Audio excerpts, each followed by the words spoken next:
Hello students, आज हम लोग ट्रिग्नोमेट्री चैप्टर पढ़ेंगे। ओके, ट्रिग्नोमेट्री क्या है, किसको ट्रिग्नोमेट्री कहते हैं?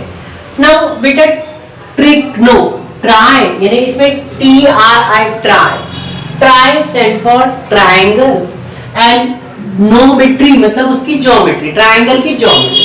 तो सपोज हम लोग एक ट्रायंगल कंसीडर करते बेटा। ओके, तो ट्रायंगल हमारे पास 3 प्रकार के होते हैं, है ना? तो इसमें से मैं एक अभी राइट एंगल ट्रायंगल के बारे में बता रहा आपको। कौन से ट्रायंगल के बारे में? Right angle triangle. Right angle triangle, suppose इसका नाम दिया मैंने ABC। ओके स्टूडेंट, तो ये ट्रायंगल है ABC। अब in triangle ABC angle B equal to 90 degree. Angle B कितना है? 90 डिग्री।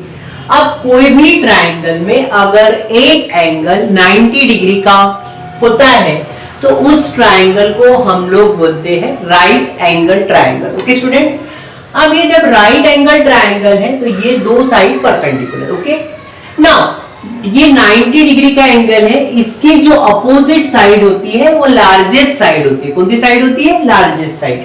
और ये जो लार्जेस्ट साइड है इसी को हम लोग बोलते हैं हाइपोटेन्यूज। क्या बोलते हैं इसको हम लोग? Hypotenuse side. ओके स्टूडेंट, अब ये हाइपोटेन्यूज साइड होता है। अब जहां पे रुका है इसको हम लोग बोलते हैं बेस, ठीक है? और ये जो एकदम खड़ा है स्ट्रेट, इसको हम लोग बोलते हैं हाइट, ठीक है स्टूडेंट्स? तो 90 की अपोजिट साइड जो होती है उसको हाइपोटेन्यूज बोलते हैं। ये बेस हो गया और ये हाइट हो गया। सपोज इसको मैंने थीटा लिया। थीटा यानी theta stand for measure of angle, मतलब एंगल ए की वैल्यू बताएगा आपको। ओके, तो उसको मैंने थीटा से जनरलाइज किया। नाउ स्टूडेंट्स, आपने अभी तक पाइथागोरस थ्योरम पढ़ चुके हैं।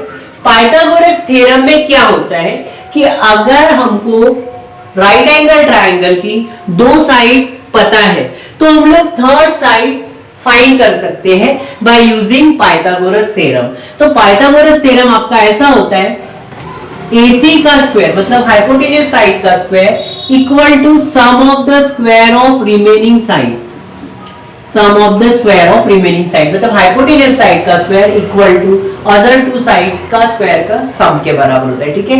The square of the hypotenuse equal to sum of the squares of other two sides. Okay, तो बेटा अगर हमको इसकी वैल्यू 3 दिया है, इसकी वैल्यू 4 दिया है, इसकी वैल्यू 3 दिया है AB और BC दिया है 4, तो हम लोग AC निकाल सकते हैं by using this Pythagoras theorem. Okay student, तो अगर ये 3 दिया है तो 3 का स्क्वायर 9 हो जाएगा, ये 4 दिया है तो 4 का स्क्वायर 16 हो जाएगा और 9 प्लस 16 25 हो जाएगा और 25 का स्क्वायर रूट 5 हो जाएगा। ओके स्टूडेंट्स, तो इस तरह से अगर हमको दो साइड्स दिया है तो हम लोग थर्ड साइड्स निकाल सकते हैं by using Pythagoras theorem. Okay, कौन से ट्रायंगल के लिए? राइट एंगल ट्रायंगल के लिए। ओके स्टूडेंट्स, अब सपोज क्या होता है कि अगर हमको एक ही साइड मालूम है AB, BC भी नहीं मालूम हमें और AC भी नहीं मालूम, ठीक है?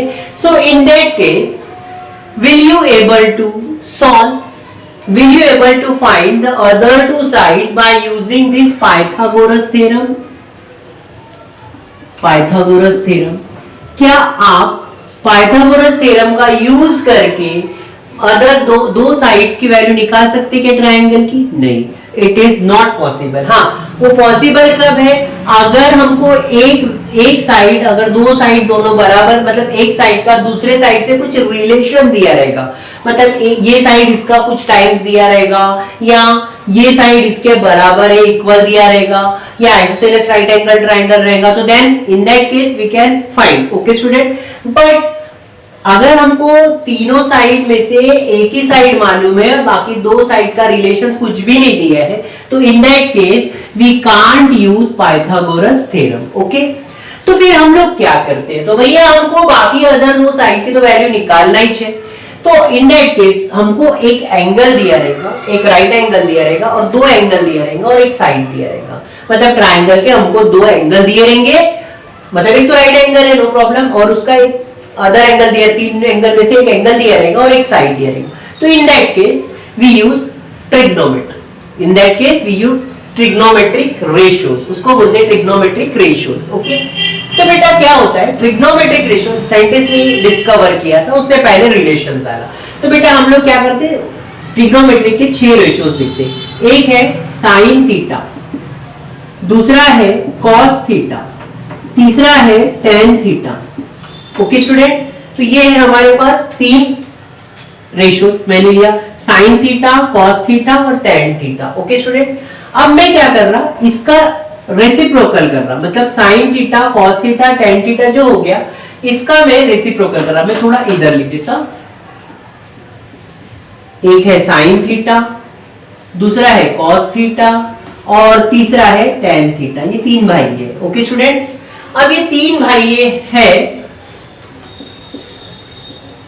राइट, तो इसका हम लोग क्या करते हैं रेसिप्रोकल करेंगे। तो इसको हम लोग रेसिप्रोकल करेंगे, साइन थीटा का रेसिप्रोकल करते हैं तो ये होता है कोसेक थीटा, और कॉस थीटा का रेसिप्रोकल करेंगे तो उसको बोलते हैं हम लोग सेक थीटा। ओके स्टूडेंट, और टेन थीटा का रेसिप्रोकल करेंगे तो ये होता है कॉट थीटा। रेसिप्रोकल का मतलब क्या होता है 1 upon sine theta. Okay student, और सेक थीटा ने 1 अपॉन कॉस थीटा और कॉट थीटा ने 1 अपॉन टेन थीटा। यानी ये 3 भाई है और इनकी क्या है बीबिया। ओके बेटा, तो अब हम लोग क्या करते हैं, 6 लोगों के नाम है, मतलब ये 6 रेशियोज हमारे पास है, ट्रिग्नोमेट्रिक के 6 रेशियोज होते हैं, sign theta, cos theta, tan theta, और उसके रेसिप्रोकल लेते हैं कोसेक थीटा, सेक थीटा और कॉट थीटा। ठीक है, अब हम लोग क्या करते हैं, तो बेटा इसका एक फॉर्मूला बनाते हैं। जैसे साइन थीटा है तो साइन थीटा का फॉर्मूला होता है अपोजिट अपॉन हाइपोटेन्यूज। तो ये जो अपोजिट साइड है, ये जो परपेंडिकुलर हाइट है, इसको हम लोग P से डिनोट करते हैं। जो हाइट है परपेंडिकुलर रहता तो उसको हम लोग P से लिखेंगे, जहां पे बेस है इसको हम लोग B से लिखेंगे और हाइपोटेन्यूज को हम लोग H से लिखेंगे। कैसे लिखेंगे, H से। तो बेटा साइन थीटा इक्वल टू क्या होता है, परपेंडिकुलर अपॉन हाइपोटेन्यूज। क्या फॉर्मूला है, perpendicular upon hypotenuse. Okay student, और कॉस थीटा के लिए हम लोग लेंगे बेस अपॉन हाइपोटेन्यूज। ठीक है, और टेन थीटा के लिए लेंगे हम लोग perpendicular upon base. Okay student, अब कॉस सेक थीटा बोले तो हम लोग इसको उल्टा करते, तो इसको उल्टा करते मतलब इसका रेसिप्रोकल, तो 1 अपॉन परपेंडिकुलर अपॉन हाइपोटेन्यूज, इसको उल्टा करेंगे तो क्या होगा बेटा, hypotenuse upon perpendicular. Okay student, अब सेक थीटा यानी इसका रेसिप्रोकल करेंगे तो यहाँ पे क्या आएगा, हाइपोटेन्यूज, यहाँ पे क्या आएगा बेटा आपका हाइपोटेन्यूज अपॉन बेस। अब यहाँ पे टेन थीटा क्या है, परपेंडिकुलर अपॉन बेस, उसका रेसिप्रोकल करेंगे तो base upon perpendicular. Okay student, अब देखिए ये जो परपेंडिकुलर इसको मैंने P नाम दिया, हाइपोटेन्यूज को H नाम दिया। ओके, बेस है इसको मैंने B नाम दिया, हाइपोटेन्यूज को H नाम दिया, परपेंडिकुलर को P लिख दिया और बेस को B लिख दिया। ठीक है, ऐसा ही यहाँ पे अब ये हाइपोटेन्यूज था तो H लिख दिया और इसको P लिख दिया, ये हाइपोटेन्यूज है तो इसको H लिख दिया, बेस को B लिख दिया। ठीक है, और ये जो बेस है इसको मैंने B लिख दिया और परपेंडिकुलर को P लिख दिया। अब देखो बेटा मैं क्या बोल रहा, sine theta, cos theta, tan theta लिखूंगा और इसके reciprocal cosec theta, sec theta, cot theta लिखूंगा। अब ये जो टर्म मिला मुझे P अपॉन H, तो इसको मैं कुछ एक श्लोक के फॉर्म में इसको याद करूंगा। तो कैसे याद करूंगा, पंडित बद्री प्रसाद, पंडित बद्री प्रसाद हर हर बोल। ठीक है, तो यहां पे मैं लिख देता पंडित बद्री प्रसाद हर हर बोले, और उसको उल्टा कर देता तो हर हर बोले पंडित बद्री प्रसाद।